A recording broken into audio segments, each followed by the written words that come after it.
Apapun yang terjadi, kita harus menatap 4 laga sisa di round 3 dengan optimis. Dan sejatinya, inilah saatnya kita bersatu karena bagaimanapun kepentingan timnas di atas segalanya. Memang dalam sebuah proses pasti akan ada yang namanya gonjang-ganjing. Namun apakah hanya karena itu kita harus mengubur mimpi? Kan ya enggak. Dan seperti apa yang pernah diutarakan Pak Erik, kalau kerja sama tim adalah yang paling utama. Yang mana artinya tidak boleh ada satu sosok yang jadi malaikat atau merasa si paling berjasa di timnas Indonesia. Maka dari itu, meskipun terbilang berat dan penuh resiko, PSSI akhirnya mengambil sebuah keputusan untuk mengganti Shin Tae-yong. Nah, langkah ini sendiri memang mendapatkan banyak sorotan, terutama ya sudah pasti dari kawasan Asia. Karena memang anggaplah ini sebuah pertaruhan yang luar biasa, mengganti pelatih di momen krusial. Yap, semua tahu kalau pengganti Coach Shin adalah gerbong Belanda yang dibawa PSSI di tim kepelatihan menjadi satu paket. Jadi bukan cuma soal Kluivert semata, penunjukan sosok yang kurang dikenal seperti Alex Pastoor dan Danny Lanza sebagai asisten pelatih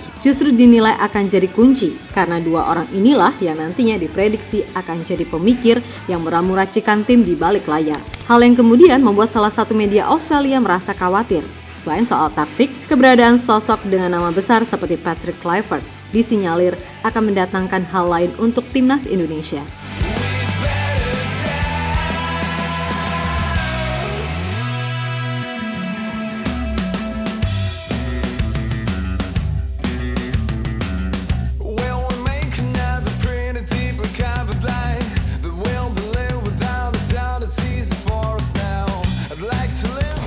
Apa yang dilakukan oleh PSSI memang terbilang masih menjadi perdebatan sampai sekarang. Khususnya untuk kawasan Asia, langkah mengganti Shin Tae-yong di fase krusial memang terbilang berani. Bahkan tim-tim besar pun kemungkinan gak akan melakukan hal yang sangat beresiko seperti ini. Arab Australia memang mengganti pelatih, tapi itu dilakukan ketika sisa match terbilang masih banyak. Ditambah memang mereka udah menuai hasil kurang memuaskan. Berbeda dengan Indonesia, yang di bawah Shin Tae-yong untuk saat ini bisa duduk di posisi 3 klasemen sementara grup C dan cuman berselisih 1 poin dari Australia. Maka dari itu, semua terkejut ketika PSSI memutuskan untuk mengganti Shin Tae-yong di awal Januari 2025.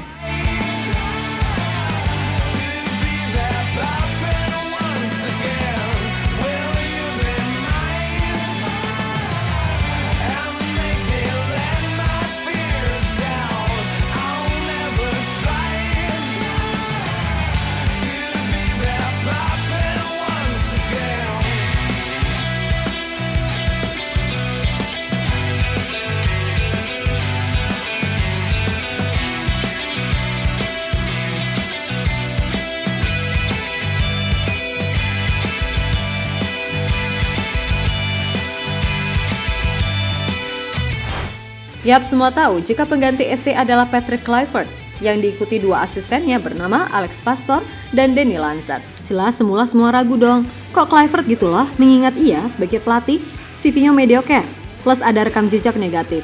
Akan tetapi, Pak Erik pasti mempertimbangkan semuanya dengan seksama. Maka ditunjuklah Alex Pastoor dan Danny Lanza sebagai asisten, yang mana tujuannya adalah mereka bisa bekerja sama sebagai sebuah tim. Nah, FYI aja, kalau soal asisten pelatih, ternyata memang dari dulu Patrick Kluivert ini adalah tipe pelatih yang tidak punya seorang asisten pelatih tetap.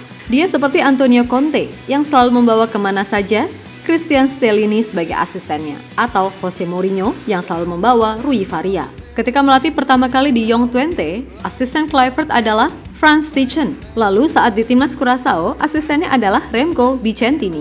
Dan ketika di Adana Demirspor, asistennya adalah Winston Bogarde. Oleh karena itu ketika PSSI menyodorkan nama Alex Pastoor dan Danny Lanza, Kluivert sama sekali tak keberatan karena dia pun tahu rekam jejak 2 orang itu memang terbilang oke.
Lebih lanjut kembali Mimin jelaskan, kalau ketiganya memang udah seperti satu paket yang disusun oleh Pak Erik, di mana ketiganya akan berbagi tugas. Clifford sebagai sosok abang-abangan yang punya nama besar yang diharapkan bisa jadi sosok pemersatu di ruang ganti. Sedangkan Pastor dan Lenzet akan dijadikan sebagai otak yang meramu tim ini dari dapur belakang. Baik itu dari segi teknik, detail taktik, maupun komunikasi. Nah dari semua itu kembali lagi, sosok Alex Pastor lah dinilai netizen akan jadi poin plus. Namun perlu diingat juga, jago taktik bukan satu-satunya jaminan karena teknik analisa itu juga penting. Dan Pastor dianggap adalah salah satu orang dengan teknik analisa terbaik di Belanda.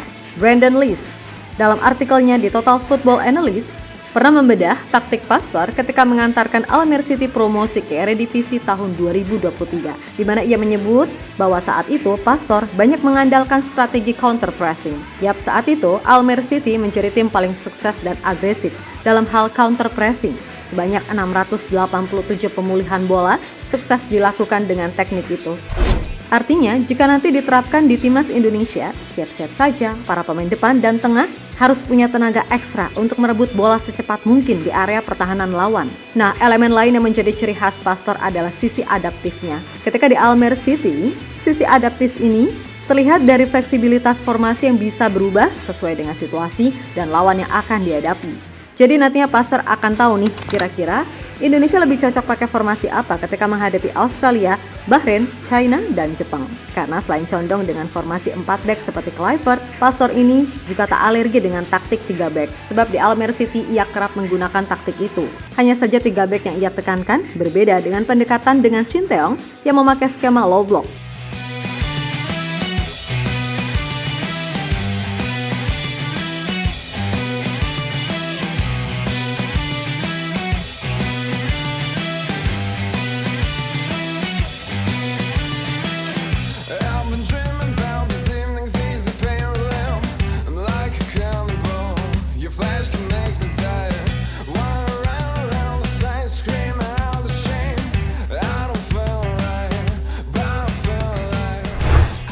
Sementara itu soal Lenzet, dia juga pasti akan memberikan peran penting mengingat ia pun secara pengalaman juga nggak kalah mentereng. Dan jangan lupa, Lenzet juga diharapkan PSSI mampu menjadi sosok yang bisa akrab dengan para pemain. Karena Clifford sendiri juga sudah mengatakan bahwa salah satu kelebihan Lenzet yang akan membantunya adalah dia bisa bahasa Indonesia dan tahu budaya Indonesia. Mengingat pria 48 tahun itu punya darah keturunan Indonesia langsung dari sang ibu yang berasal dari Maluku. Intinya, dengan kolaborasi 3 sosok yang punya keahlian masing-masing ini, semoga saja membuat Timnas Indonesia benar-benar terbang menuju Piala Dunia 2026.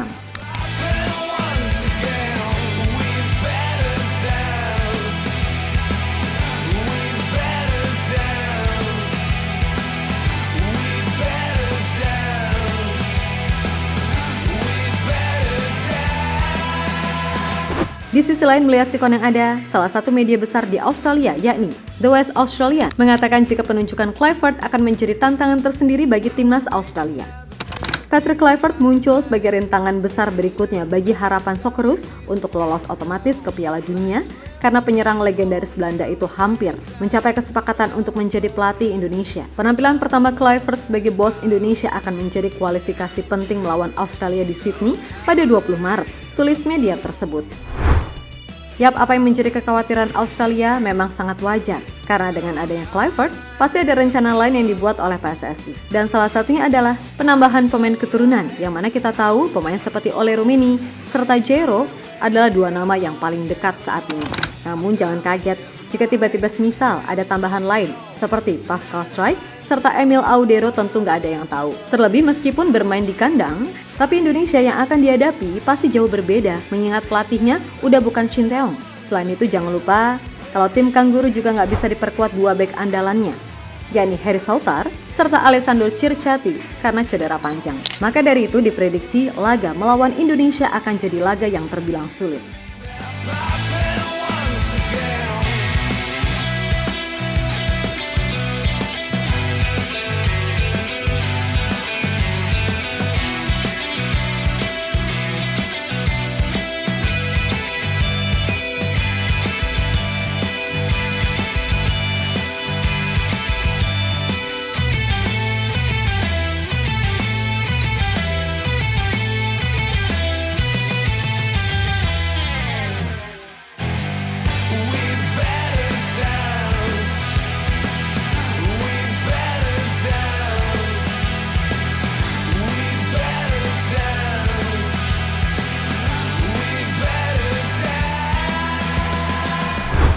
Yap, terlepas dari apapun, mudah-mudahan aja segala apa yang diupayakan hasilnya positif. Memang gak ada garansi bisa langsung sukses, tapi seenggaknya kan diusahakan sebaik mungkin. Karena kembali lagi, kita gak akan pernah tahu takdir akan seperti apa jika semuanya belum terjadi. Untuk itu, daripada ngedumel dan ngeluh, mendingan dukung dan doakan selalu agar segala usaha yang dilakukan bisa berbuah manis di akhir cerita. Oke, kita Garuda.